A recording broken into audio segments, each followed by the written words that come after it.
He just gave me the NFL Pop Warner clap. It was I'm ready clap, bro. Okay. Like this Harden news, I kept receipts, them CVS long receipts, because I said it wasn't going to work.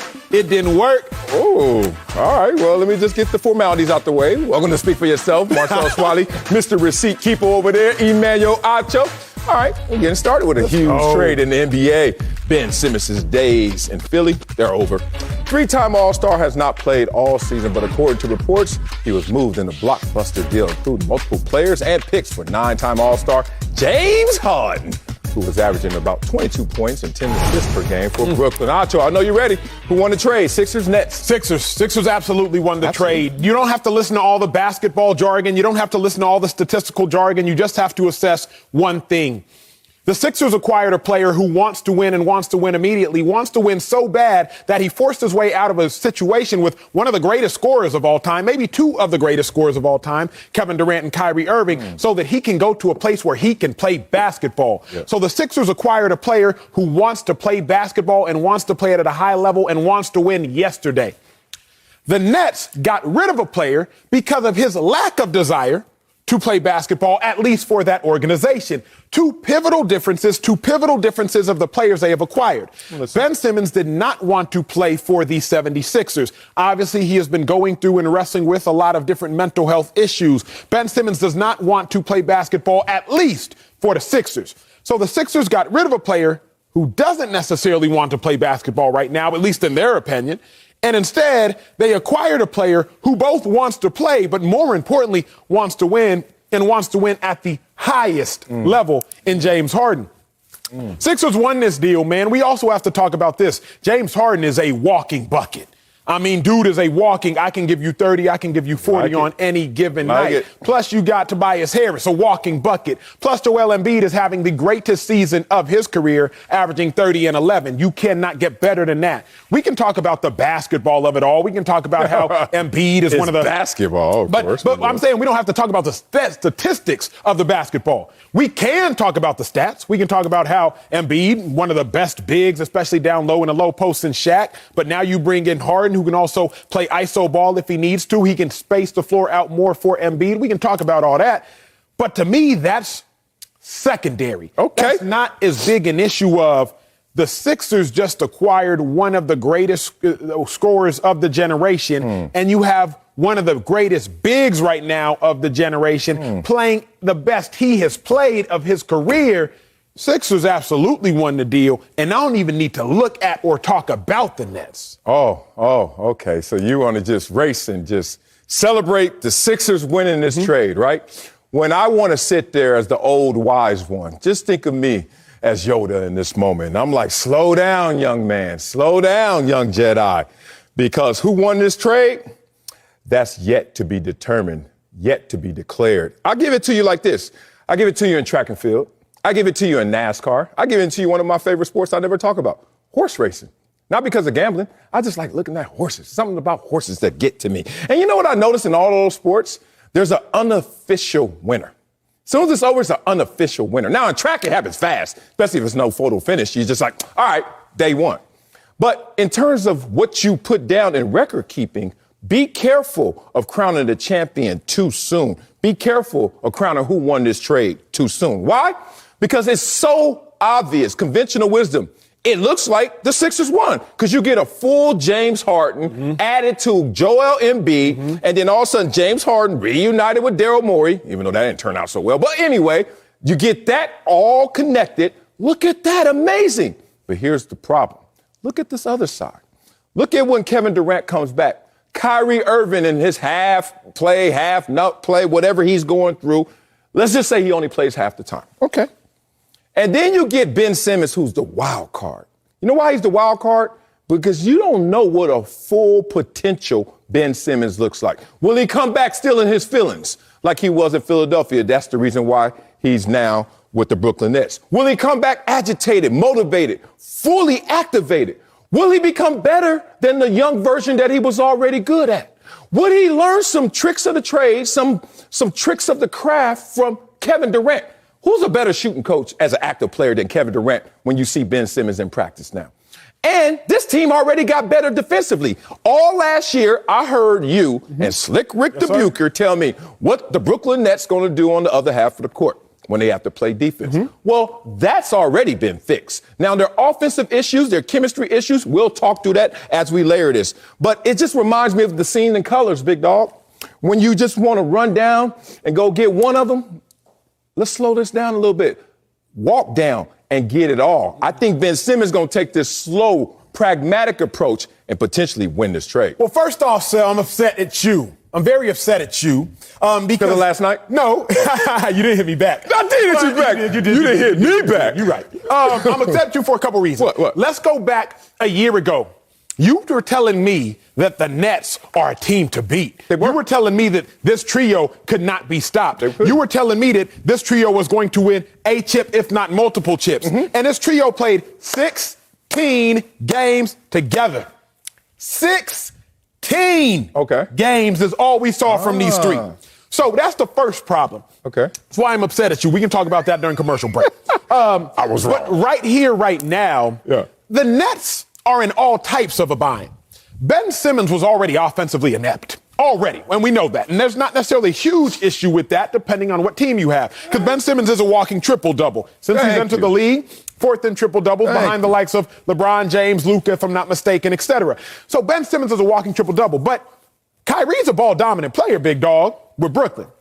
And if Ben Simmons is supposed to run point, but Kyrie's a ball-dominant point, Ben Simmons, what you about to be doing? Because I hope you're not about to be a glorified Tayshaun Prince. Now, Tayshaun Prince obviously played a role. Y'all remember the great Tayshaun. You better put some respect on Compton. No doubt about it. But I hope you're not about to be, all of a sudden, Ben Simmons, number one, top tier, top flight draft pick, and now all we're going to do is say, well, at least he's a great defensive player.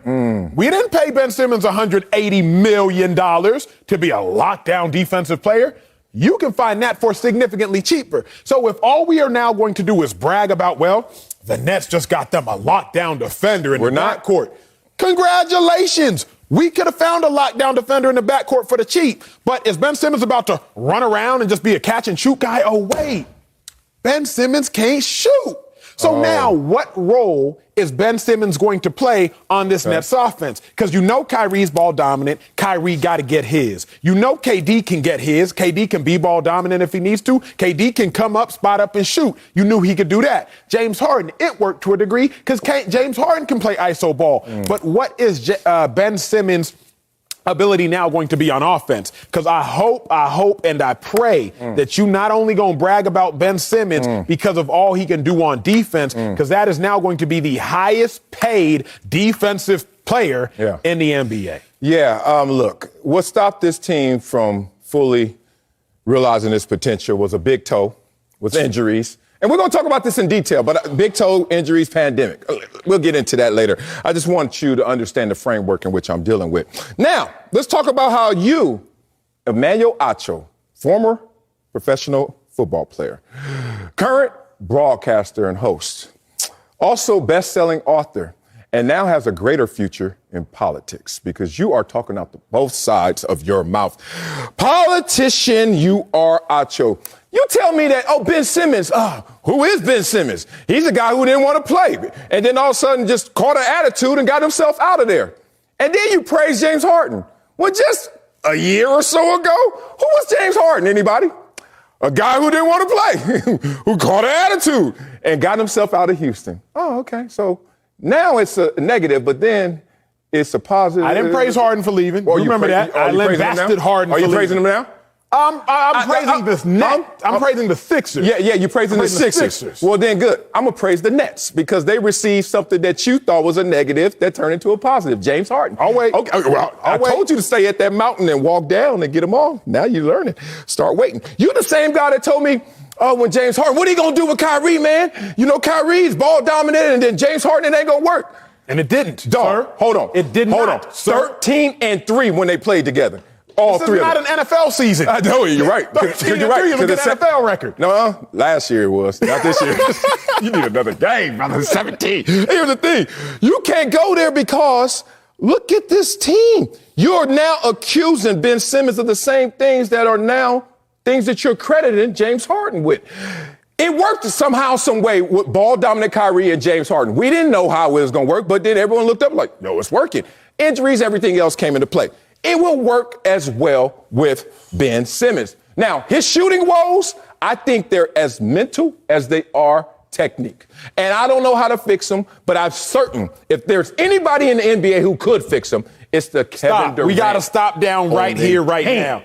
Kevin Durant has not proven to go somewhere and fix everything around him. Really? Kevin He Durant didn't fix Golden State? No, sir. They didn't win a championship before he got there. Kevin Durant went to something that was fixed. No, it wasn't. And he enabled it to be 73 better. wins in the loss? 73 wins is fixed, sir. An NBA record for most wins. Did they win it all? Did they win it all? LeBron James. Did they win it? LeBron James. Did they win it all? LeBron James. That's a no.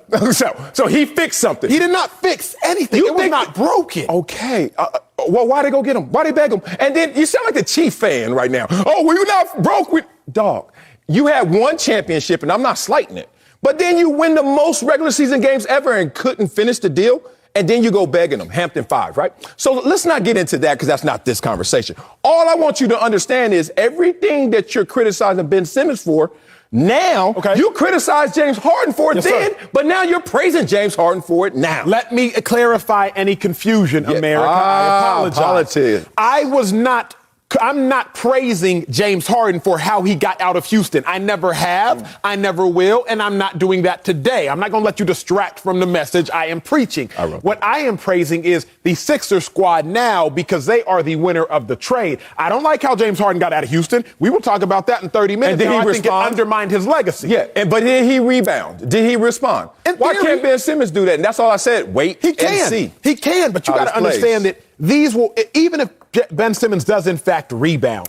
What's rebounding look like? Being a great defender, giving you 15.7 points a game. What does rebounding look like? Because when I look at the Nets squad and the Nets squad of what do they need? Yes, we know they need a defense. But how are they going to undermine themselves on offense because of Ben Simmons? If Kyrie is ball dominant, he's scoring. If Harden is ball dominant, he's scoring. If KD is ball dominant, he's scoring.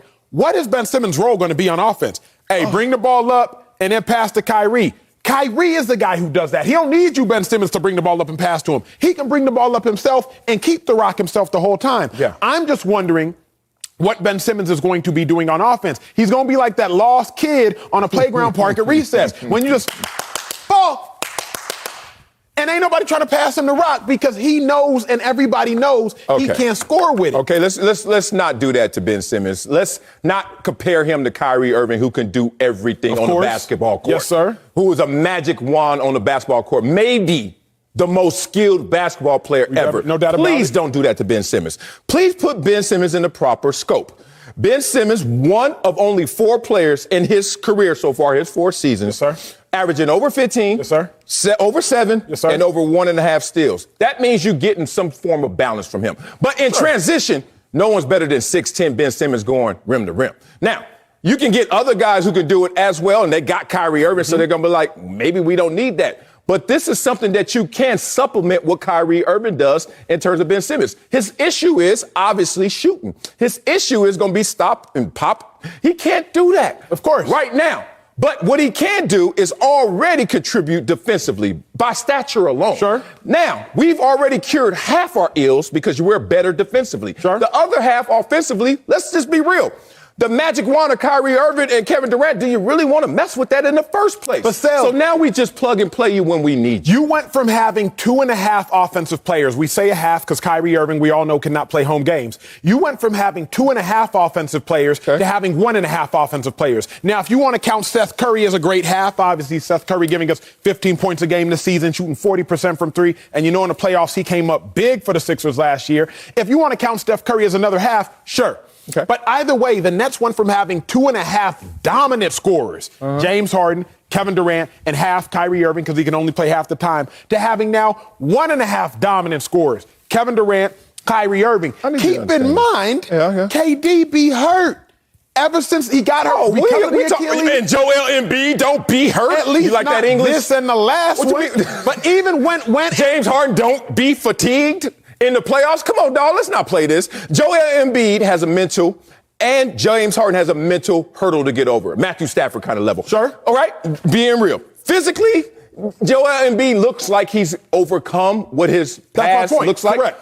Looks like. But big men, be careful how much you are relying on their health and dependability. Him and James Harden, who's had his issues of fatigue, you're now acting like this is a guarantee that this team is going to be able to do it when they need to do it most. I'm not saying it is a guarantee. We will also talk about who's more likely to win a chip first later. That's what you call the T's and TV. Is the Super Bowl happening this weekend? I'm not saying it's a guarantee by any stretch of the imagination, but what I am saying is if you have a 5-seeded Sixers team who just got one of the best scorers of the generation, who just got a MVP caliber player, particularly on offense, clearly they are going to be better than a 8-seeded Nets team that did not improve offensively at all whatsoever and probably got worse offensively in an offensive league. But got better defensively. Sure. They've lost 9 of the last 10. That was before Ben Simmons. Like, I don't know if that's tanking or that's just James Harden like, I'm good, I'm out of here, I'm pulling another Houston tantrum. Whatever it is, they lost 9 of their last 10, and we know damn well this team is better than that. I don't want to do this, but Ben Simmons deserves some props in this moment right now. Now, you know I got issues with Ben Simmons, but I got to keep it 100, too. He's only played 4 seasons. Three-time All-Star. No doubt about it. 2-time All-Defensive. Yes, sir. 1-time All-NBA. No question. Steals leader. Yes, sir. Now, here's the thing. I told you he's one of only 4 players. 15, 7 assists, 1.5 steals. Listen to this. Also one of only 4 players, 15, 8 rebounds, and shooting over 55%. What you're getting is almost like a Swiss Army knife. And obviously, his greatest issue is shooting. But his greatest strength is also stature and defense. On a team that needed some help with their defense. All right, now I'm going to go here. I proclaim right now. Stop with your proclamation. Okay, you're wrong with that last proclamation. Yeah, you ain't lying. You got a Swiss Army knife with a dull blade. But here's the thing I understand. Here is why you think this will work. Dull blade. Because you like tacos with ketchup. And so you like things that naturally we know are not supposed to be combined. As a man who likes tacos with ketchup, I understand how you like Ben Simmons with Kevin Durant. Oh, we doing this. I understand how you like Ben Simmons with Kyrie Irving. Okay. I understand how you like that combination because that combination is not supposed to be combined. But I am not a man that likes tacos with ketchup. Okay. Because that makes no sense to me. I understand combinations that are supposed to work. I understand combinations that are palpable both within the digestive system and on the NBA court. So as a tacos and ketchup kind of guy, you make that make sense. Okay, now I'm going to break you down till you broke. Do you like hamburgers? Yes, sir. Okay. So you like ketchup on your hamburger? No doubt about it. Okay. You like that Burger King, huh? Extra ketchup. Okay. And I wonder what a hamburger consists of. Like a taco. Has lettuce, right? Yes, sir. You like ketchup with your lettuce, though, huh? Yeah, it's okay. Or with a hamburger, you do. Tomatoes. You like a ketchup with your tomato, even though it's redundant, but you like it, right? Cheese. Oh, yeah, I take that. Same in the taco. Ground beef. Same as the taco. What the hell are you talking about? Oh, the bun versus a tortilla is your issue right there. Boy, you better get out of me. They're the same damn thing. Stop looking at the outside only. Coming up is Super Bowl week. They good, too. My grandma will be hooking them up. We'll be joined by one of the most exciting players in the NFL, Vikings wide receiver Justin Jefferson, JJ Dynamite. But that's not it. Cowboys wide receiver CeeDee Lamb will be with us as well. Next on Speak for Yourself. I can't believe you don't like it. I didn't even get to my Ray Allen point.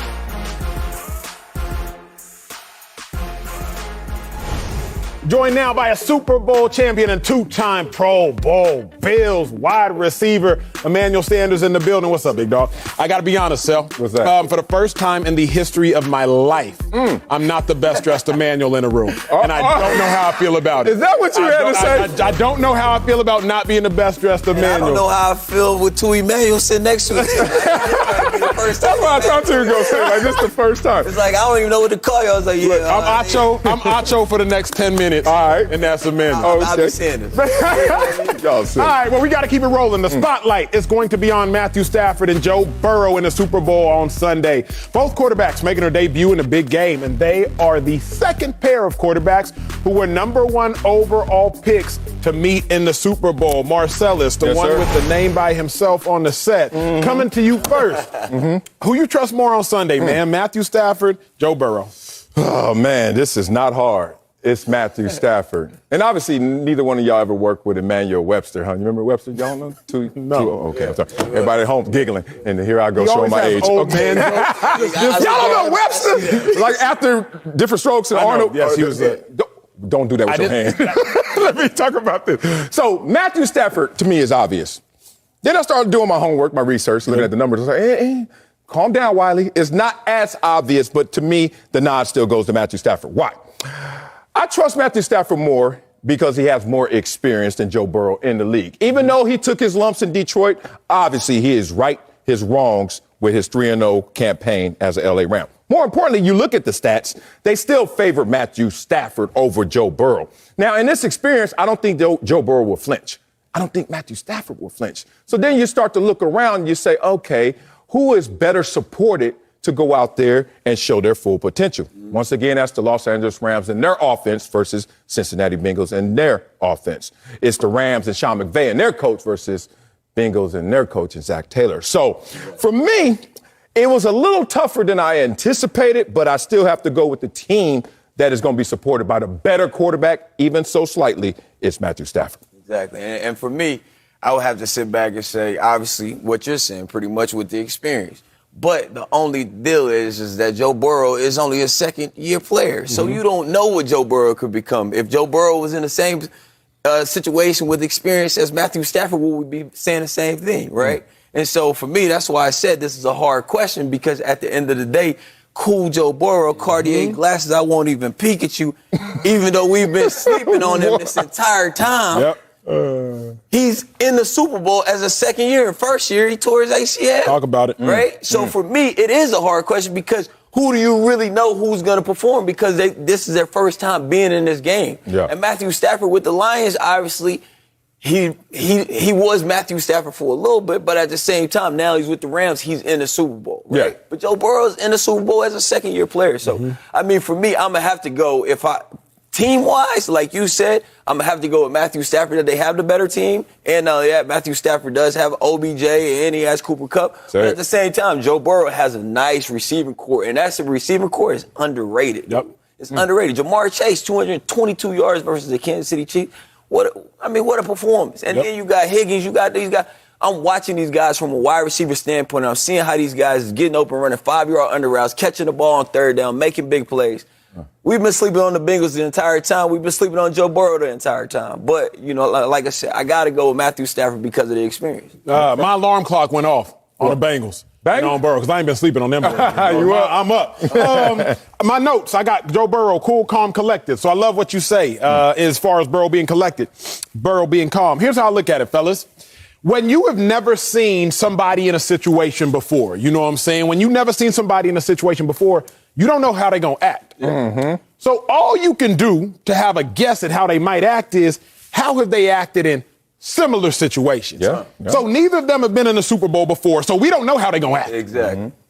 But how have they acted in the biggest games of their lives before? Because that's the best way we can try to figure out how they're going to act. My dog Emmanuel. What did he say, Natty? He said Natty already? Natty. So look, Joe Burrow in the biggest games of his life, college football playoffs, he had to beat Oklahoma, handedly beat them boys. And after beating Oklahoma, national championship, Clemson, handedly beats them boys. Okay, now he's in the NFL, second year, week 16. Must win. You got to beat the Ravens because you have to get in the playoffs by winning your division. Oh, ball's out against the Ravens. Must win game the next week against the Kansas City Chiefs because you got to get into the playoffs. Balls gets into the playoffs. First playoff game you got to win. It's when to go home. Raiders. Wins again. Second playoff game, Tennessee Titans. You got to win. It's when to go home. Wins again. Third playoff game against the Kansas City Chiefs. You got to win. It's when to go home. Wins again. So when Joe Burrow is in must-win situations, all he has done is win, win, win, no matter what. Now, conversely, when I think about Matthew Stafford, all right, Khaled. This year Matthew Stafford has been balling. But like Sanders said, like you said, hey, don't look at me like that, Sal. What you saying, though? Remember, Matthew Stafford has shown us early on in his career in must-win games, he doesn't necessarily get it done. Now, he has as of late, but every now and then... Team too. He has a better team. Got a way better team, but every now and then people relapse. We've seen it. And a better coach. And a better coach. But we've never seen Joe Burrow relapse because he has nothing to relapse to. So we've never seen Burrow in a big-time game relapse because what would he be relapsing to? Excellence? However, Matthew Stafford could relapse because he could relapse to his failures in Detroit. Man, it was good, huh? And then you also, I heard you over there chiming in with like, well, it was a different team. And it was a different level, Yeah, exactly. but nonetheless poetic at least. So let's just go there. Man, stop. Like, this reminds me in boxing. You see cats, if you really care about the sport of boxing, the pure sport of boxing, the pure science, you watch cats come up in the amateurs. And then you see champions at the amateur level. And then you're like, I wonder what that dude's going to do when he becomes pro.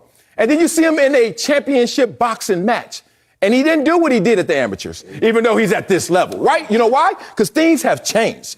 I'm not trying to slight Joe Burrow. I'm just saying, dog, all that. Look, I won a Pop Warner championship every year. Went to high school, didn't sniff one. Went to college, got close one time. We almost played Texas. No, we didn't. But the point is, those levels don't count. They build up your inner confidence. They build up your inner esteem. But guess what? That doesn't translate to all those around you. You know what does? Talent. And y'all pulling together in that moment. Matthew Stafford can't go out there feeling less than because he played in Detroit and couldn't get over the hump.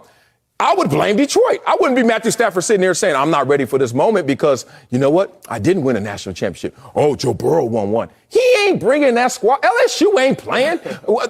College is not applicable right now. Teams. It is. And I'm going to tell you what is going to be the difference of this game as well is the D-line, right? For me, I don't have confidence off in Joe Burrow like that because of what I saw with the Tennessee Titans and how they attacked him. There it is. When you got Aaron Donald, you got Von Miller coming off the edge, and how the Tennessee Titans did him, Joe Burrow got sacked, 9 times? So if we're talking about the quarterback that's going to have the best game, Joe Burrow might end up in a situation where it looks like he didn't have a good game because he didn't have the best supporting cast That's around fair. him. That's fair. The difference for me is this, and I've been talking to Marcellus about this all week long. Even though Joe Burrow statistically might not look like he's having the better game, for whatever reason, Joe Burrow finds a way to win. He's a baller. So I'm like, I cannot bet against. And Sel, give me that look. He give me that. What you talking about, Willis? It's called the defense. Bailed him out every single game. Every single game ended with an interception from the opposing quarterback that was going in for the drive to win or to try to get. So that's how he finds a way. He said, y'all go on the field and play. Huh? You want to go there? Joe Burrow Raiders? has won some games. Raiders? He has won some games. He's a player. I'm not going to do this absolute, like all or nothing. All I'm saying is. I feel like you're saying that because of the defense has won the game. Yes, exactly. They've been more important in the playoffs. So you're saying he hasn't had that game-winning drive to prove to you that he is the guy. Is that what you're saying? I'm saying that and some. You want some more, homeboy? Let's talk it. Joe Burrow has regressed in the postseason compared to his regular season numbers. You look at every one of them, you say, oh, really? Now, let's look into those games. See, players up here, let's go. End of the Raider game, how did that end? Derek Carr on the 9-yard line going in, throw an interception. Joe Burrow gets the praise, though. Let's go to Tennessee. Man, come on, Tannehill. You threw 3 interceptions, and you threw your last one on a game-winning drive. Saying Joe Burrow's not a baller? Oh, no, damn, dog. You really going to come take my seat? He coming to take my seat. I'm not saying he ain't balling. He's Emmanuel's trying to Emmanuel. Which one you talking to? Which Emmanuel? You ready for this? Clarify. I'm going to clarify it. Tom Brady, when he won the Super Bowl, first year as a starter. You remember that guy? Remember that? I do. Played against the guy. Was he a baller, or was he like, I got a tremendous defense, some special teams, tremendous coach, and guess what? I ain't going to get in the way. That's what Joe Burrow's been doing this postseason right now. Now, the signature moments have come from the defense. Bro. If y'all really want to look at it. No. Chiefs game. Did he throw? Chiefs game. Fourth quarter. Overtime. Burrow is a baller. Yes, he is a baller. He's in the damn Super Bowl. So perfect. But but he said something. I mean, he's not out there by himself. Obviously he got a team. He said he finds a way to win. And all I'm saying is the defense found a way to win. And that's all that is. Emmanuel, clarify now. Bruh. Joe Burrow is the only reason the defense is in these positions to steal the game. That's been my biggest point. If the defense intercepts Patrick Mahomes in overtime, which they did, the game is not over until Joe Burrow leads them down the field and scores. The only reason that the Bengals still beat the Titans is because Joe Burrow withstood being sacked 9 times. Kept his poise. Kept his poise. All the limbs intact. That's the point. Meanwhile, Tannehill throwing not 1, not 2, but 3 interceptions. The defense has done a phenomenal job. But Tom Brady, that second year Tom Brady to win Super Bowls, he never threw for 400 yards in a game like Joe Burrow. Tom Brady was going along for the ride of an incredible defense. Yeah. Joe Burrow's defense is not what Brady's defense was back in 2001. So Joe Burrow they've been opportunistic. It's Brady's defense from last year when we were looking at Tom Brady in the postseason. See, I don't understand why people can't. You can hold on. Tom Brady's the GOAT. Tom Brady in the postseason last year wasn't the same guy. True or false? He had a great That's all I'm saying. Joe Burrow this regular season, amazing. Postseason, not the same guy, but with an opportunistic defense, it's working. Let me go here because we got another question for you. Defense wins championships. That's true, and they helped you win your championship. Yes. But we got another question for you. Dynamic duo. Okay, Stafford and Kupp or Burrow and Chase? Who you like? I mean, that's a tough question too. I mean, you think about what Cooper Kupp is doing though. I mean, from a studying standpoint.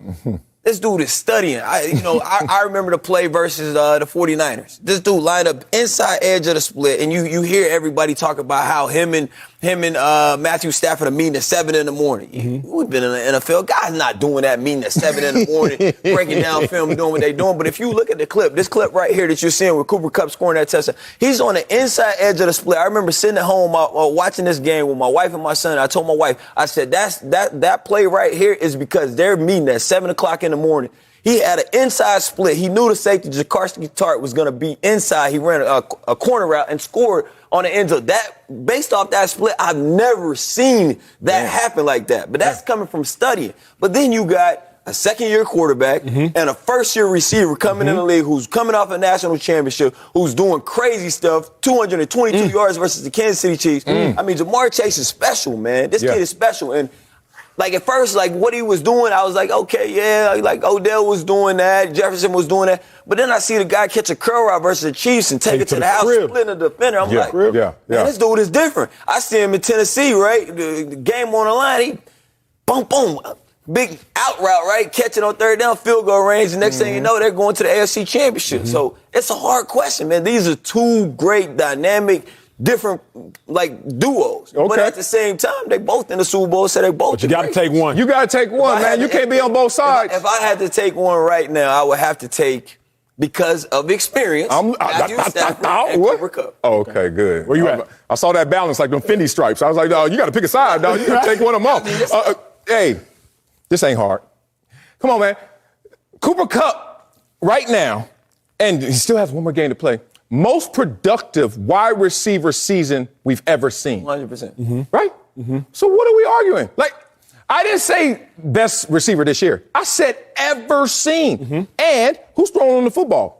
Just a guy on the doorstep of the Hall of Fame that all he needs is that cherry on top, that Super Bowl ring, and everybody's going to say, oh, yeah, he is a Hall of Famer, when you should already say that because the numbers support it. So now we're seeing that duo go against amazing Joe Burrow, coming off injury, second-year player. Oh, a little regression in the playoffs. Who cares? He's in the Super Bowl. You like that? And then Jamar Chase, okay, tremendous. Except every game this postseason, his numbers have went down. Why? Why? Why? I mean, you asked him.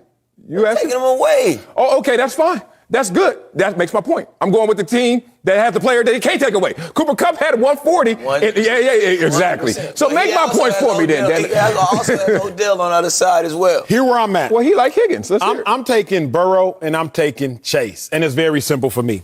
Burrow and Chase's highs are higher than Cooper Kupp's highs with Matthew Stafford. Now, track me with me.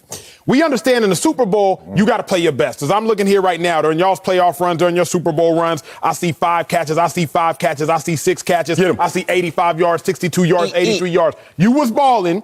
You was playing some of your best games in the biggest moments. You were not playing your average games in the biggest moments. You were playing your best games in the biggest moments. Cooper Kupp, as great as he is, and I said Cooper Kupp should have been in the MVP conversation. 100%. As great as Cooper Kupp is, the most receiving yards he ever had in a game during the regular season was 160. 160? In the regular season. Okay. The most receiving yards Jamar Chase had in the regular season was 201 and then 266. So if you are telling me that you are going to play your best game, because in the Super Bowl, y'all know what they say, big-time players make big-time plays in big-time games. Y'all know it. So if we know that you're going to make a big-time play in a big-time game in the biggest moment, then give me the guy whose ceiling is higher. And Joe Burrow and Jamar Chase's ceiling is higher. Now, their floor is significantly lower. Cooper Kupp didn't have one game this year less than 55 yards. Jamar Chase had 8 games this year less than 55 yards. So I know their floor is higher, but we're not talking about how bad are you going to play. We're all assuming everybody's going to play their best. If Burrow and Chase play their best, Chase has a bigger game. I can't. I do my job so well. that I come off as a hater. Okay, let's just go. Most receiving yards in the postseason, because this is still the postseason, right? Which is a different season. I always heard that. I don't know. Cooper Kupp or Jamar Chase? Yeah, you know the answer. 183. Of course. Cooper Kupp. Yes, sir. Jamar, where are all those 200 games at? Oh, no, forget that.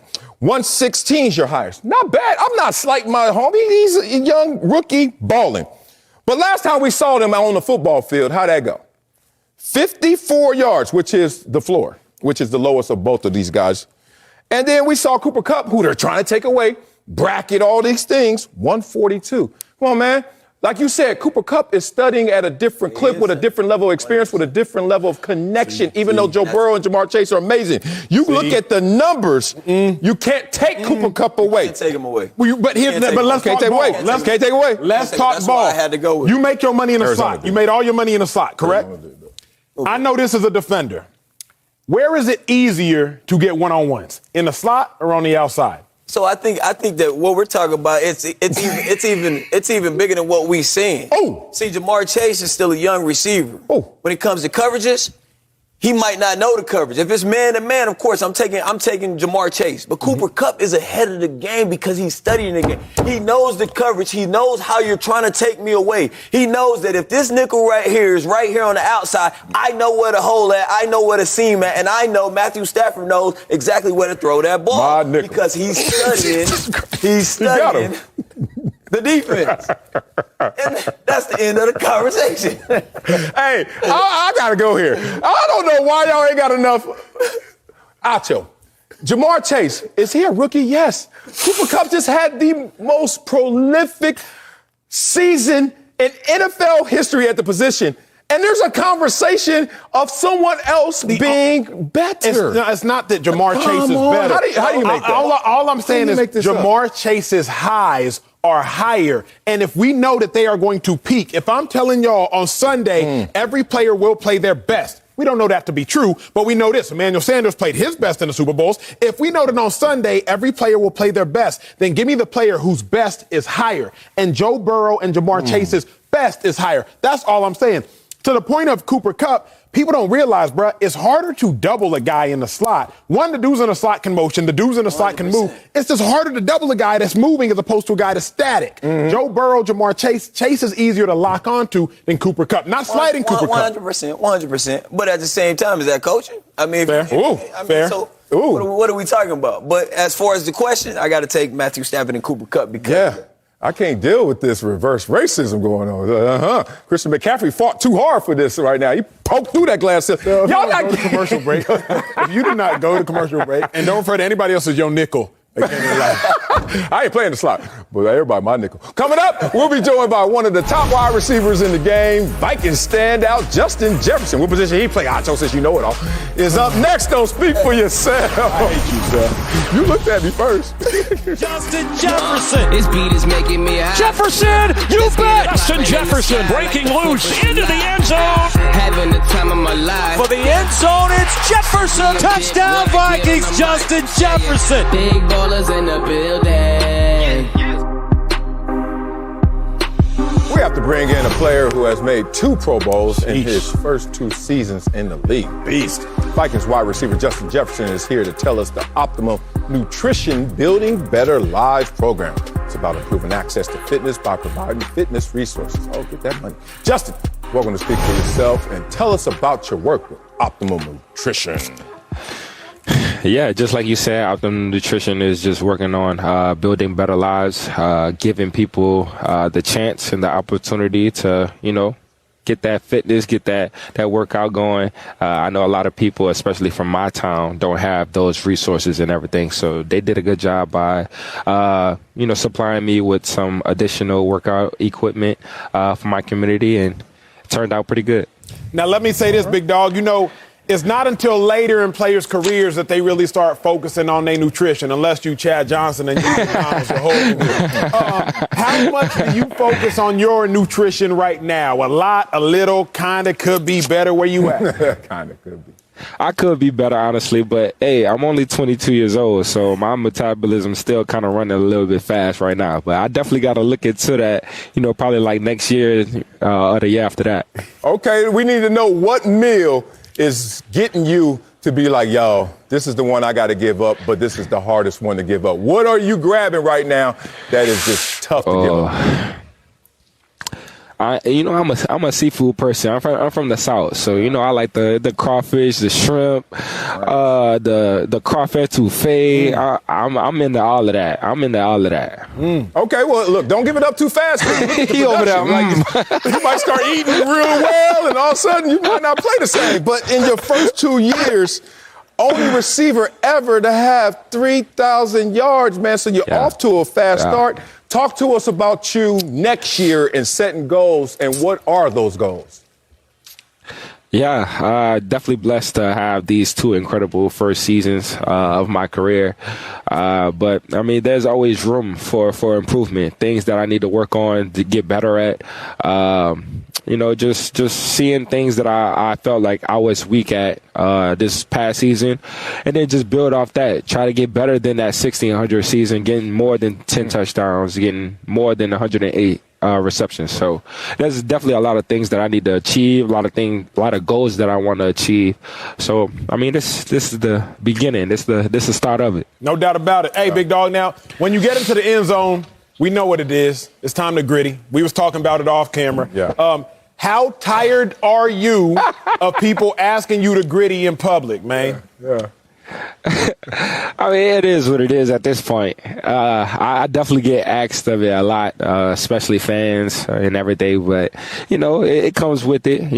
If I didn't want to bring this dance to the league, then, what I'm saying, it is what it is. I gotta take those responsibilities of, people asking me to do it. Okay, now let me say this, though. Because guys like OBJ, they change the celebrations every time. You know what I'm saying? One day it's this, one day it's that.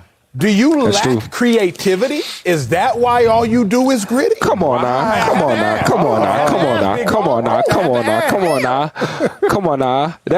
That's my own signature thing. You know what I'm saying? When people see and hear gritty, they think of Jets. So that's real. Hey. I give you that, Justin. Look, you're the face of the gritty, but who inspired you? Like, who's the face you saw doing the gritty, or where did you see it where all of a sudden you said, that's what I'm doing when I celebrate?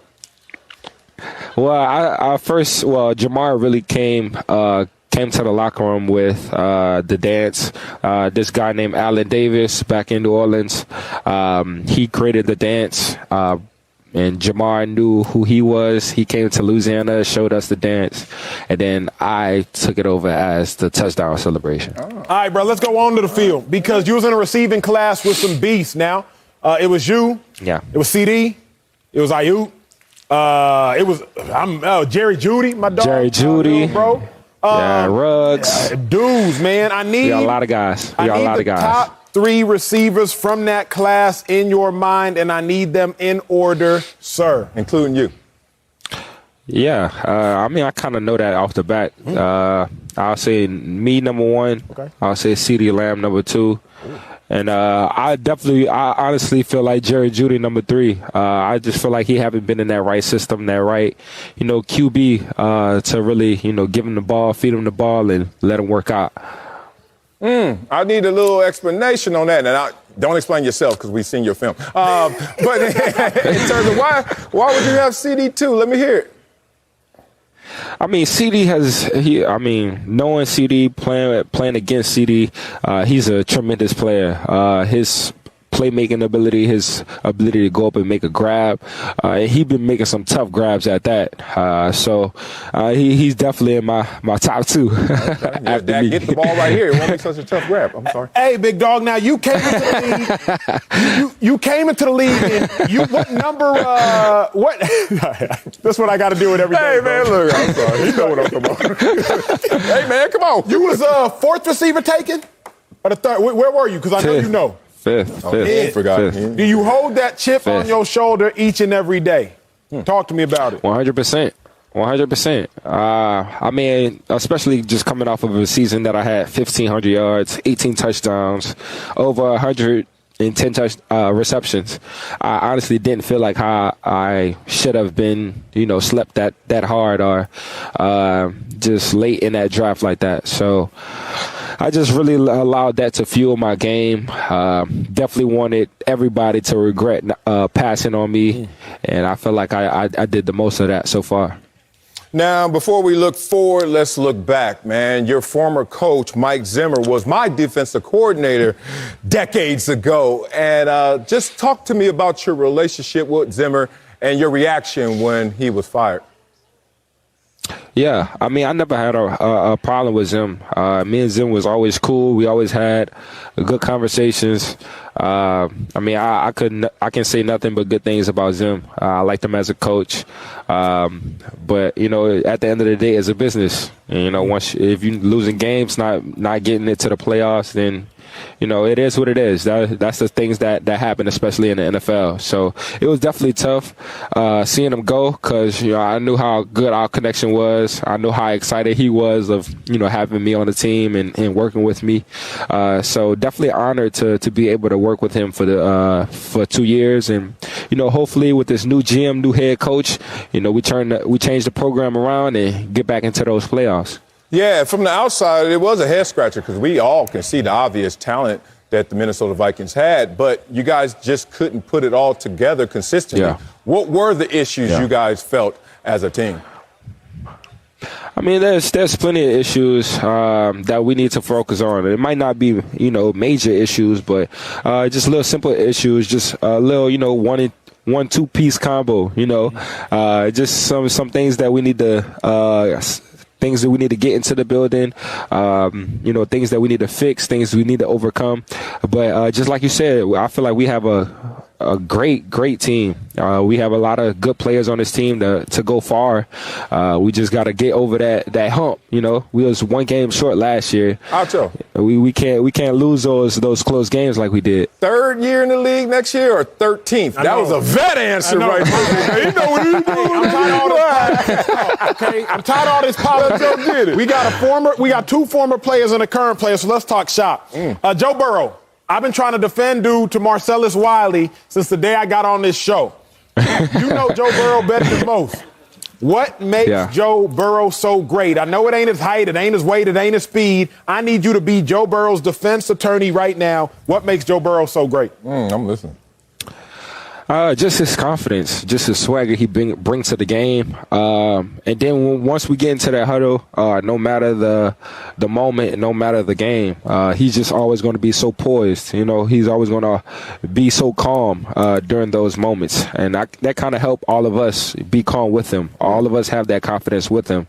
Just being out there, just trying to make those plays. And, I mean, he's a playmaker at that. You know, he doesn't slide.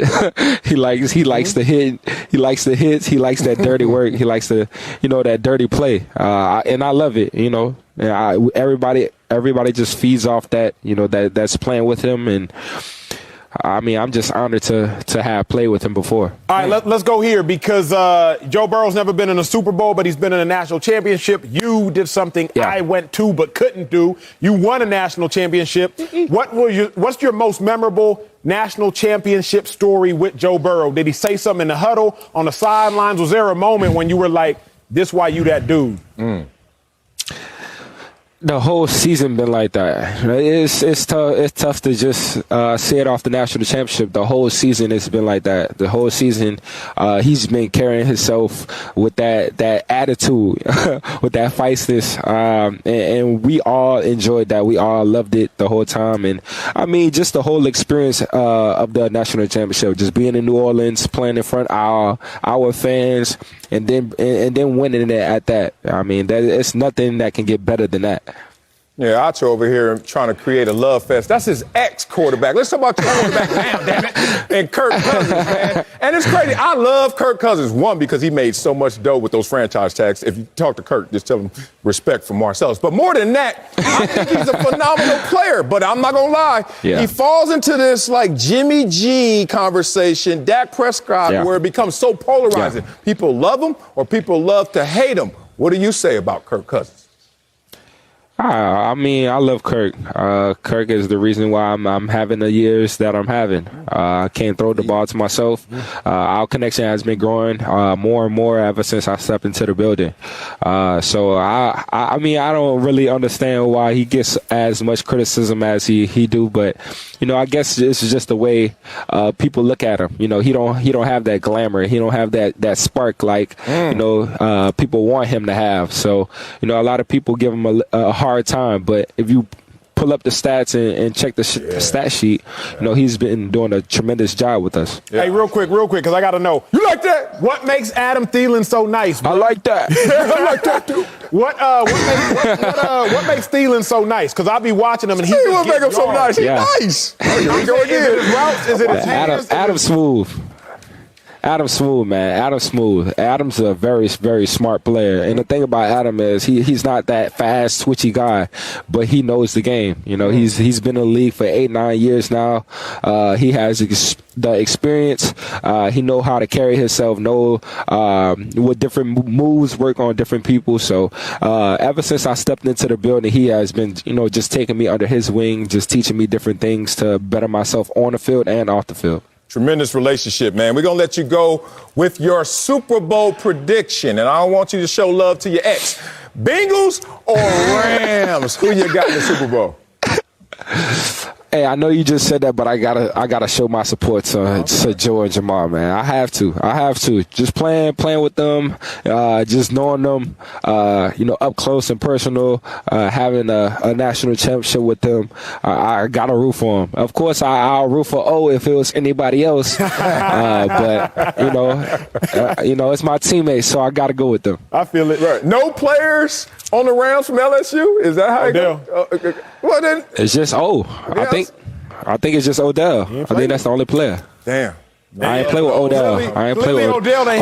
My brother, but Odell ain't dap you up after the game. I get it. He didn't give you that money when he went in the locker room. That's just on TV. He forgot. Jay was like, "Hey, I ran out, bro." He might take that dance from you. That's why. All right, coming up. Thank you, Justin. Back to the huge Ben Simmons' James Harden trade. We'll tell you what the deal means for Harden's legacy next on Speak for Yourself. Oh, that's what he said. Oh, I was like, who the hell? James Harden is headed to Philadelphia, according to reports, after a blockbuster deal that is sending Ben Simmons, multiple players, and 2 first-round picks back to Brooklyn. Harden is a former MVP and 10-time All-Star, and he's going to his 4th team after playing only 80 regular season games in part of 2 seasons with the Nets. Got to bring in Fox NBA analyst and stranger, Slick Rick the Bucher. But Acho, what does this trade do for James Harden's legacy? This trade has completely diluted James Harden's legacy. Let me give you all a very simple equation for legacy that I realized this morning. Number of rings won over number of teams played for. Number of rings won over number of teams played for very much so dictates a person's legacy. Think about the late, great Kobe Bryant. Think about Tim Duncan, 5 rings over 1 team. Michael Jordan, 6 rings and 1 team. That legacy is very potent. LeBron James, a great basketball player, clearly. One of the greatest of all time. Top 2, top 3 for those that even hate him. Even LeBron James, 4 rings won, 3 teams played for. Legacy, rings won over teams played for.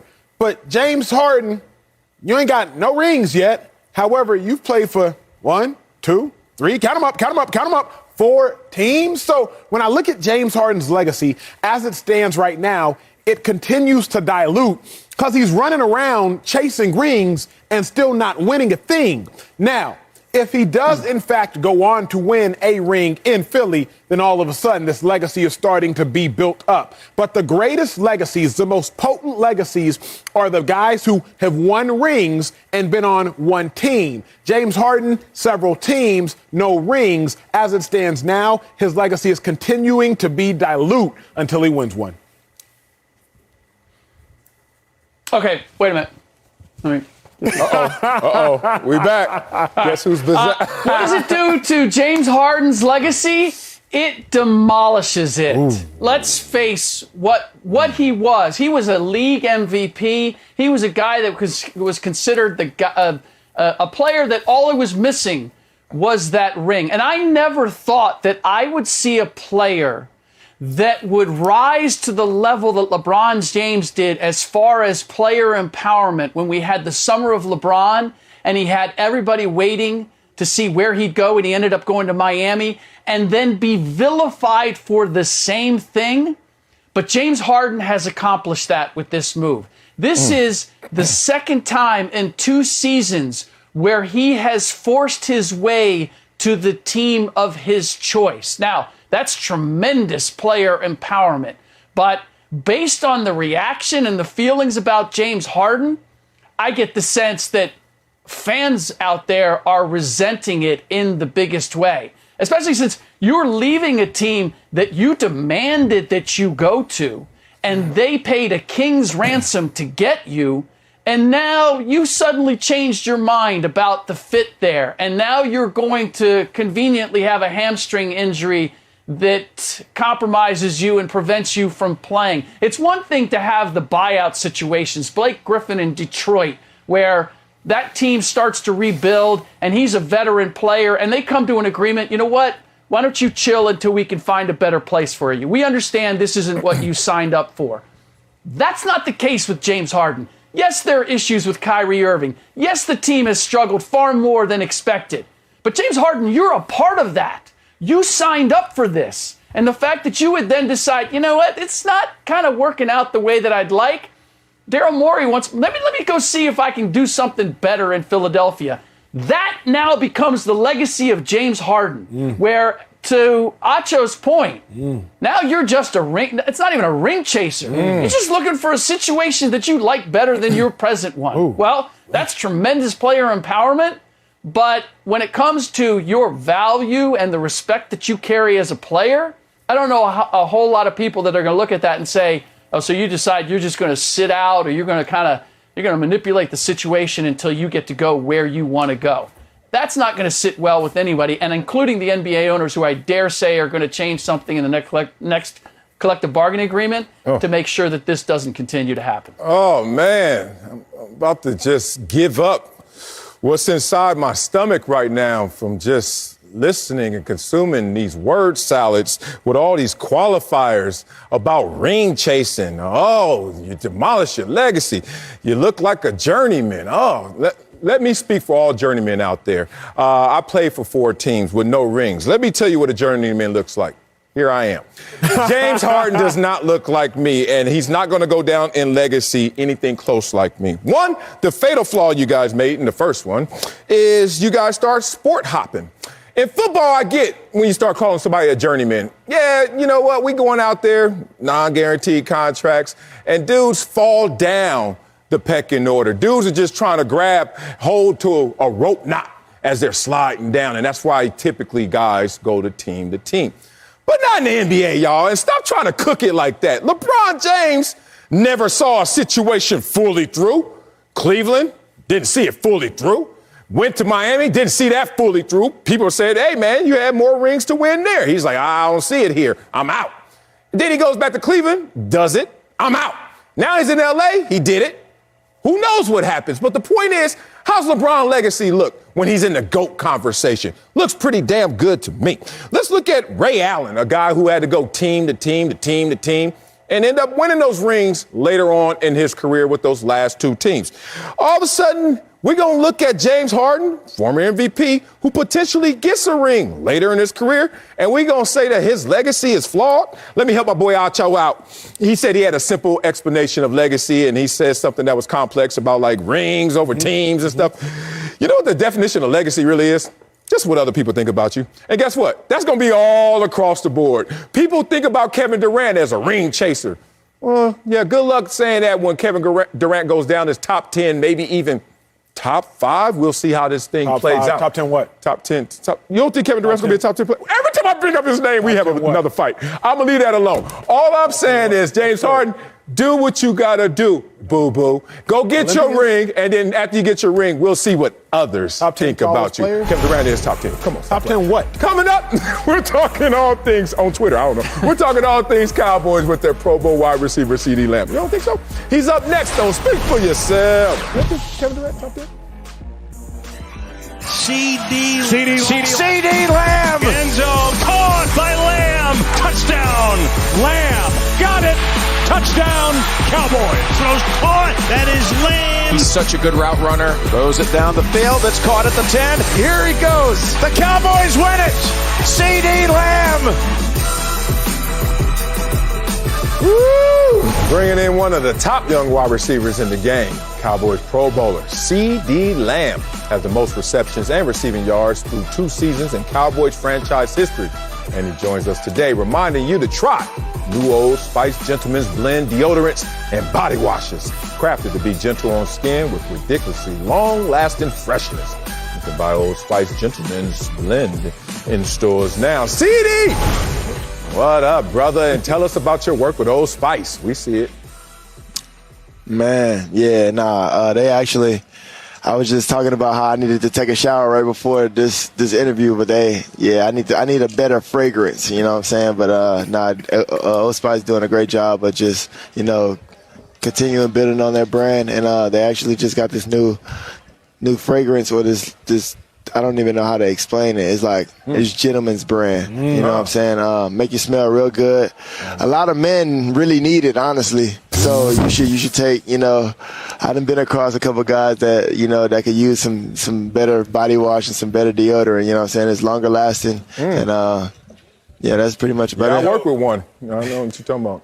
Basically, he's saying dudes in the locker room is funky. I get it. We picking up what you putting down. Hey, off You'll camera. get it. You'll come across a couple. So off camera, what y'all didn't see, my dog Marcellus asked CD, how you like in Dallas, and I heard the quote of my life. Sal, what'd he say, bruh? Huh? I'm still giggling. All right, he said, oh, man. Can we show it? We can't even show it? We can't recap it that fast? No, we can't show it. They love 88. For sure. Hey, big dog, how much pressure comes with wearing that 88? Because before you was Dez, before Dez was Urban, obviously the list goes on and on. How much pressure comes with that jersey? It's a lot, bro. It's a lot. It's man, if I could really put it into words, easily I would. But it's just it's an expectation that you got to hold yourself to day in and day out. Every opportunity you get to be on the field, you got to show why they gave you this number and why they giving you this opportunity to be on this field with these guys. And wearing that star is tough love, but I love it.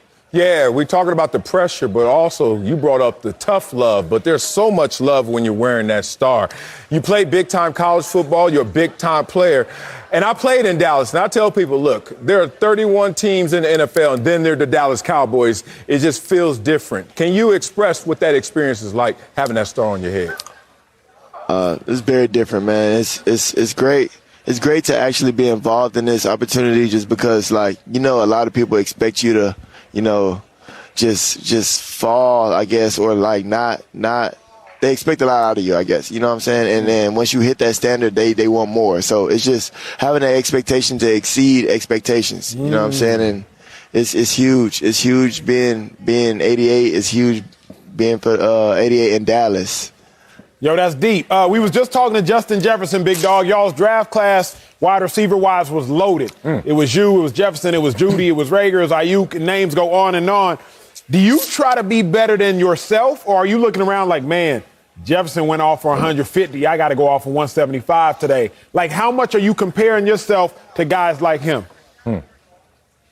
Honestly, a lot. Just really so we can compete. You know what I'm saying? You want to find that ultra competitiveness in yourself, and you want that mentality, or if you want to consider yourself the best, you got to compete with the best. You know what I'm saying? And just trying to hold myself to that standard, and honestly just competing with myself, going out week in and week out, just trying to be the best version of myself, better than last year, better than last week, better than the last practice. You know what I'm saying? Just trying to elevate my game day in and day out, and let the rest do the talking. Yeah, we get to see your production, we get to see your performances, but we don't understand your mindset and obviously the work you put into it, but it must be tremendous. Take us through your experience as you evaluate your own career so far, the things that you're like, this is coming and this is going well for me, and the things that you're like, CD needs to work on this. Honestly, just being able to get a first down, or anytime I touch the ball, just being explosive as I possibly can. And honestly, I feel like I could get in my own head with trying to, being so urgent to get upfield or make that play or try to score that touchdown that I forget to, the fundamentals, and that's locking into the ball. We all know we're going to clear the elephant in the room. I had a lot of drops, but if you look at it, I've been definitely trying to, every time I drop the ball is because I take my eyes off and I'm worried about making the next move. You know what I'm saying? And it's just getting back to the details and, doing what I love. And I'm glad that I had the opportunity to build and grow from it. So that's what we're doing. Hey, Cowboys fans are passionate, man. They love y'all. But when y'all fall short, obviously there's a lot of criticism. What do you say to the people that are like, the Cowboys are never going to win another Super Bowl? What you respond to stuff like that? Honestly, I just want to see when we do win one, I want to know where they're going to be at. It's just tough because, when we were 7-1 and a lot of people were naming us number one, they just forget that they were naming us number one. You know what I'm saying? So it's really weird how, suddenly we fall down or we get knocked down. I've never seen so many people be so happy that a team is failing. It's crazy. Yeah, man. It comes with that success. It comes with that star, the love or the love to hate the star. And talking about that and the inconsistency in terms of perception, Dak Prescott, man, let's talk about your quarterback because you're a big reason why you guys got off to that fast start. Obviously, Dak Prescott as well. But when you bring up his name, a lot of times you hear that criticism. Talk to me about your quarterback, Dak Prescott. Man, I love him. Anyone can say what they want. If you look at these past 2 years, it's been phenomenal. My time with him, just having him on the field with me. This is my first year actually having him the whole season. You know what I'm saying? And obviously he missed a couple games and I missed a couple games. But, it's just having him out there, that leadership role that he brings and that swag he brings in this offense is bro, it's great to have. He's a great leader. He understands what's at stake, and he knows the objective here. Bro, y'all went into the playoff game dominant. I mean, y'all won 12, 13 games this season, offensively number one in the league. It's you out there balling, Amari out there balling, Zeke in the backfield, Dak at the quarterback position. Did you think there was any possible way y'all could lose to the Niners? Honestly, no. Just because if we go out there and played our best ball, I knew that we could have came out successful. Granted, them guys are very good at what they do. Tip my hat off to them because, as you can see, Debo is doing his great thing, and I understand, but just going out there and understanding what we got on this team offensively, defensively, however you want to put it, I felt like we could have came out successful. We should have got the job done. Bro, clarify something for me because everybody and their mama had an opinion about the last play of that game, that quarterback sneak. Everybody had an opinion, but you was there. You was on the field. You heard the play call. What's your opinion of how the very last play of your second season played out, the QB draw, rather? Talk to me about it. Was it the right call? Bad execution? Wrong call? Hear your thoughts. No, I agree with the call. Honestly, I just didn't expect him to get that far down the field. I thought someone was gonna come try to hit him. Honestly, he was moving, he was sliding. I give it to him, but definitely, that was one of those moments where I wish he would have went down. But I don't think that really dictated the game. Ultimately, I feel like we could have came out a lot better from the beginning to the end. Interesting. Ezekiel Elliott, this is my guy, man. This is the guy that I criticize the most, and I'm going to tell you why. Because I think so highly of him, but then the consistency is not there and the production's not there. You know Zeke. You know what he's going through. Obviously, physically, he seemed like he was ailing. What is up with Ezekiel Elliott? Talk to us about his strengths and talk to us about what he needs to work on. Honestly, if you look at it at the beginning of the season, he was more healthier and he was moving a lot faster than he was in the back end of the season. I want to say shortly after the Patriots game, or maybe before, he had partially torn his PCL, I want to say. And ever since, he just wouldn't relax. He played on it. He did everything he could to finish out the season. And that's just the dog of him. And having TP right after him, he went down after he tore something in his foot. So it was tough trying to get that running game back going, just as explosive as it was. And then once you ain't got the running game, it's easy to know for defenses that we're going to pass the ball. That's real, man. We appreciate you, man. As my boy Acho says, the best name in sports. CeeDee Lamb. Continued success to you, young man. My dog. Coming up, James Harden and Ben Simmons switching teams after today's huge trade. We'll tell you if the Sixers or Nets will win a title first. Which team? That's next on Speak for Yourself. Let's get back to the NBA and the blockbuster trade that is sending James Harden to the Sixers and Ben Simmons and multiple players and picks to the Nets. According to reports, Philly is currently the 5th seed in the East. Say it again, Wiley. And Brooklyn is the 8th seed. Damn, that was fast. But they have not had their full lineup with Kevin Durant and Kyrie Irving. Slick Rick is back with us, Acho. Who will win a title first? Sixers, Nets. The neither team is going to win the title first. Fellas, we got to be real, man. This is great. We love the big names. Kevin Durant, James Harden, Joel Embiid, Kyrie Irving. But as talented as they are, I'm hard-pressed to find a winner and a leader amongst that group.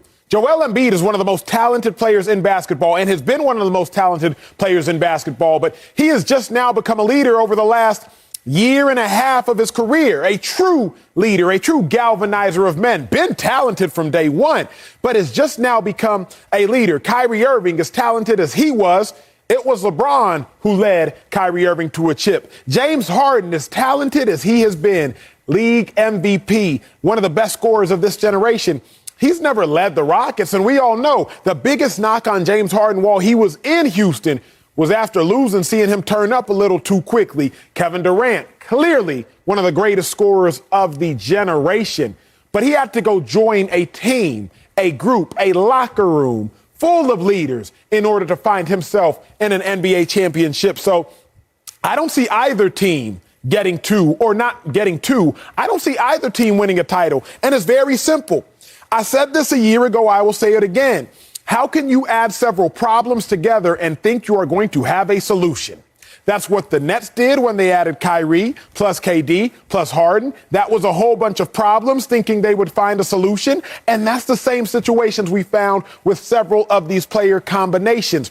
Neither team's going to win a chip because neither team truly has a leader on and off the court. We've seen it with Harden in Houston. We've seen it with Kyrie without LeBron in Cleveland. We saw it with Kyrie when Kyrie went to Boston. We've seen it with KD without Steph Curry, Draymond Green, and Steve Kerr. We've seen it with Embiid over the course of 8 years. They don't have the leadership. At least that's what the resume, history, and the NBA have told us. Otto, I don't know what you've been doing since the last time I saw you, but you've gotten wicked smart. It's impressive where you're going with this on this show today when it comes to the NBA in particular. Yes, I agree with you, and it's not only because of the players. Look, if I had to push came to shove, I would say the Nets have a better chance simply because Kevin Durant has demonstrated that he can be part of a championship equation, that he knows what a championship equation looks like. But everybody else, yes, Joel Embiid is having a great regular season. I've seen him have great regular seasons before and not finish the job. I've seen James Harden have great regular seasons and not finish the job. So, and not only just Kevin Durant, I should have said Kyrie Irving. Kyrie Irving knows what it's like to play on a championship team as well. So you got two guys who know what the formula is. But they happen to be playing, in both of these cases, they happen to be playing for franchises that have no knowledge of that. And I don't know that you can operate just from having a player who knows how to get it done without having people in the front office and in ownership and in other places in decision-making positions that know how to build a championship franchise. So I am with you, Acho, in that it is a neither. And if anybody is excited about this deal going down right now, it is the Milwaukee Bucks and the Miami Heat. They are having a good time right now thinking the Philadelphia 76ers and Brooklyn Nets are starting essentially from ground zero right now, 6 weeks before the playoffs start, while we're just sitting back and coasting with the core that we've had for 2 seasons now. This benefits everybody else as far as their championship chances in the Eastern Conference far more than it does the Nets or the Sixers. That's good. Man, well, let me be the first to actually answer the question. Kind of like when doing the right thing feels wrong. I'm doing the right thing by just answering the damn question. And it's pretty obvious what the answer is. Brooklyn Nets. They have 2 champions on their roster. You can slide them as you want. You can start to say, oh, well, they were dependents of this situation. You can say whatever you want. At least they have 2 star players that have been there before. So I'm looking at that situation as like, that's a great starting point. We're not going to slight Kyrie Irving and his efforts with LeBron James in Cleveland when they won the championship. And I must remind you who they went against, and that was that vaunted Golden State team. And they found a way to beat that same team, that 73-win team. Now, we look at Kevin Durant. We know damn well Kevin Durant can lead a team to a championship. Why? Because he was playing with a champion before in Steph Curry that didn't get the job done against that same Kyrie Irving. And then they went out there, recruited, begged, whatever you want to say, giving Kevin Durant, playing on the same team. Who was the Finals MVP the first time? Who was the Finals MVP the second time? Let's not do this. They were in the Finals again. Injuries obviously undermined them. So I look at it simply. How can they mix this formula together to make this work, to get the optimal results? It all depends on not those 2 champions. It depends on my man Ben Simmons, the wild card in this situation. We know you're going to help them defensively. Remember, you were always talking about the Brooklyn Nets defensively last year? Well, now they pretty much fixed that in terms of presence and stature if Ben Simmons is activated. Now we have to figure out where to place him, plug and play him offensively. But with 2 champions already there, and Ben Simmons, who's going to help defensively and find his spots offensively and hopefully learn to shoot from Kevin Durant, maybe you can mix that formula up to a champion. Certainly better than you could in Philadelphia. So you've told me this before. I think we've had this conversation off mic that just because you have a child doesn't make you a father. You can be a dad, but not a father. I think you've said some sort of verbiage along those lines. Slick, you're nodding your head. That was your boy. Just because you have a championship does not make you a champion. Let's clarify. Man, stop. Sir. Yes, it does. That does not at all. Yes, because without the leader of LeBron James, what was Kyrie Irving in Cleveland? Who was Kyrie Irving in Boston? Heck, who is Kyrie Irving in Brooklyn? Without Steph Curry and Draymond Green, who is Kevin Durant, sir, as a champion?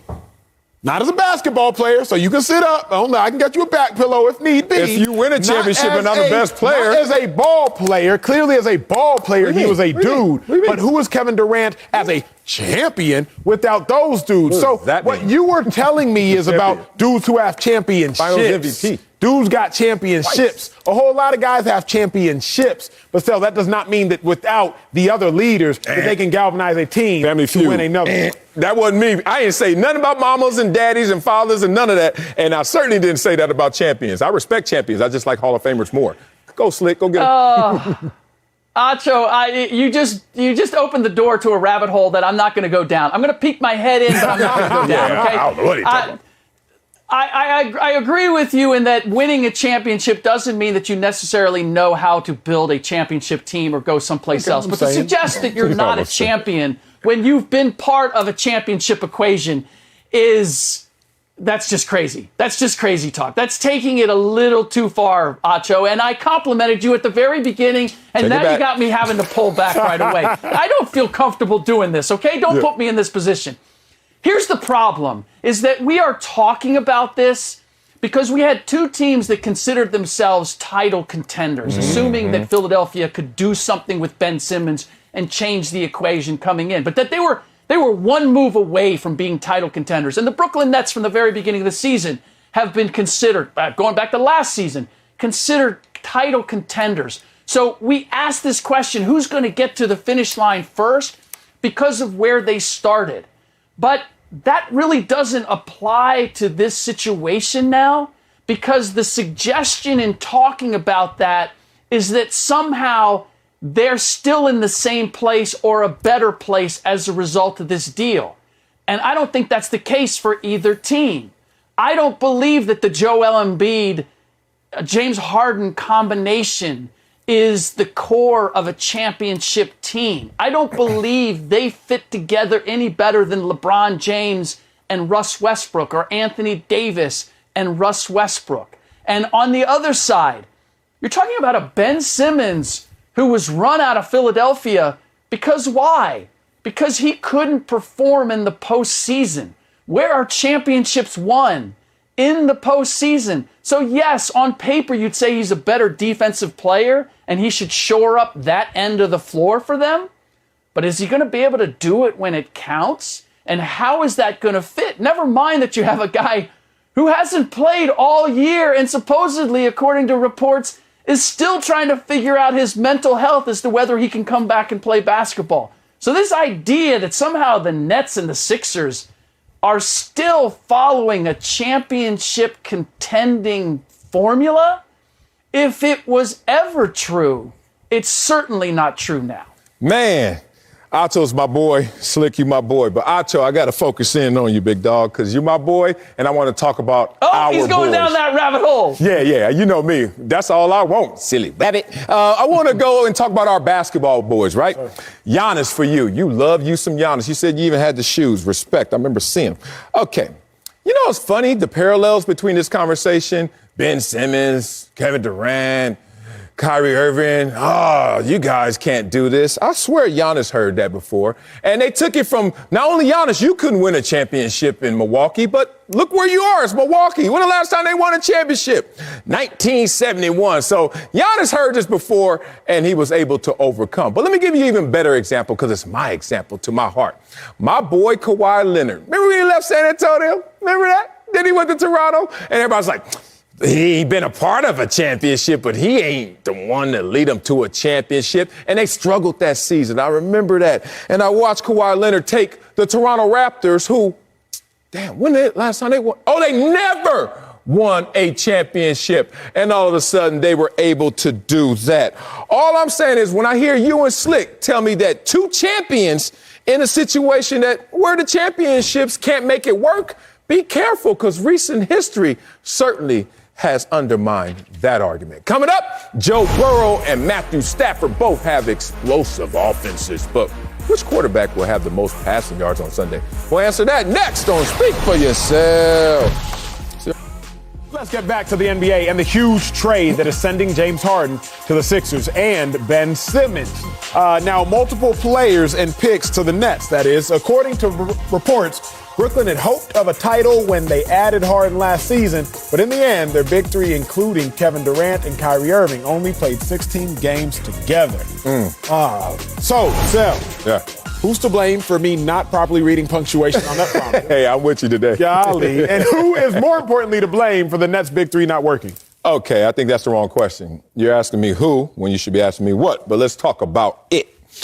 Injury, big toe, and pandemic. Let's talk about it. They wouldn't be in this position right now. They wouldn't be in this predicament right now if injury didn't occur during the postseason. Be real. Kyrie Irving, healthy in the postseason last year. James Harden, healthy in the postseason last year. Stop playing. They were already up to on the Milwaukee Bucks, and I think one of those victories was by 49,000 points. So they were going to win that series.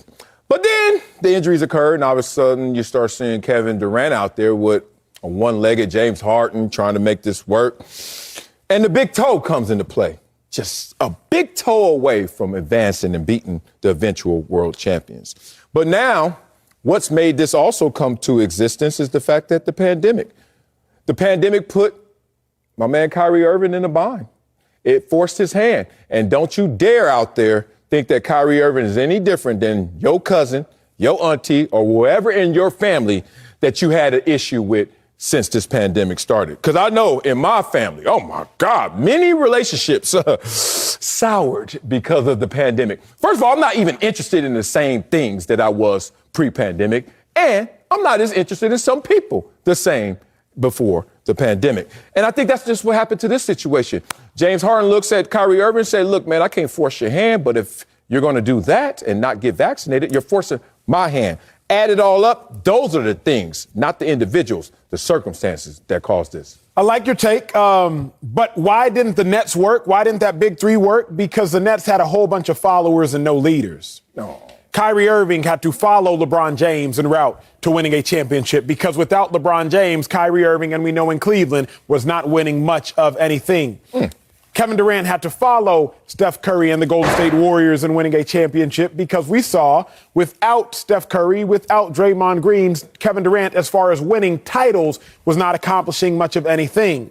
And James Harden chose to follow both Kevin Durant and follow Kyrie Irving, not realizing that they were followers as well. The problem with the big three is that there were several followers in regards to titles and not enough leaders in regards to titles. Ultimately, you had several people who didn't exactly know how to get to the destination as a driver, trying to now drive a team to a destination that none of them had been the driver to arrive at. Kyrie Irving rode shotgun, so he went, but LeBron James was in the driver's seat. Kevin Durant rode shotgun because Steph Curry and Draymond Green and Steve Kerr had already been. So Kevin Durant went, but he was in the driver's seat, and James Harden simply had never been to that destination before. So the problem with the big three is that you had too many followers as it pertains to championships and not enough leaders. Boy, you seen Boys in the Hood, how it ended in that red Hyundai.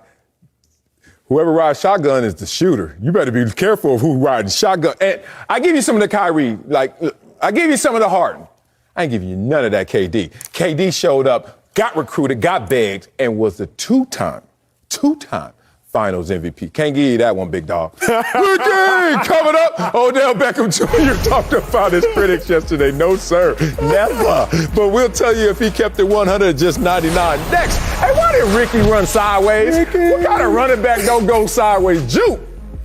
On this show, we only know how to keep it 100, but others only keep it 99. Each day, we're going to get to the bottom of who's really telling the truth. Case in point, wow. Odell Beckham Jr. is making his first Super Bowl appearance in a few days, but he's had plenty of critics along the way. Yes, he has. He was recently asked about the doubters. Take a listen. You came here, there's a lot of criticism, including from me, that you'd be a distraction, that you weren't worth the trouble, and you've obviously proven all that wrong. You take satisfaction in that? No, a younger me definitely would have. It's tough to answer, but I don't really take satisfaction because it's not that deep for me because, like I said, I just know who I am. I chose OBJ keeping it 100 or 99. Miss Nickel Odell was keeping it. Here's the thing about Odell. Emmanuel Sanders I know he was keeping it 100 because of the grin. It's not always what people say to you verbally, but it's also about those non-verbal cues. As soon as they said, Odell, do you take satisfaction in this? He grinned, and that grin fully said, I take full satisfaction. And he went on to give the political answer. There you go. There goes the smirk. I thought the grin was a telltale sign you're keeping it 99 because the older Odell does take satisfaction, but the older Odell won't admit it. So that's keeping it 99. Because if you admit it, then you're keeping it 100. You're right. Like, he feels it. That's what that smile was like. Man, I ain't about to fall for that one again. Now let's get back to Emmanuel Sanders and the coverages that happen. No, can we do that? Nickels out. Y'all just got to watch the clip on Twitter. Please go back to our Emmanuel Sanders block. It was epic, especially this month. All right. That's it for us. Fox Bet Live is next, and y'all got 5 seconds to do it. Yep, Colin does that to us sometimes.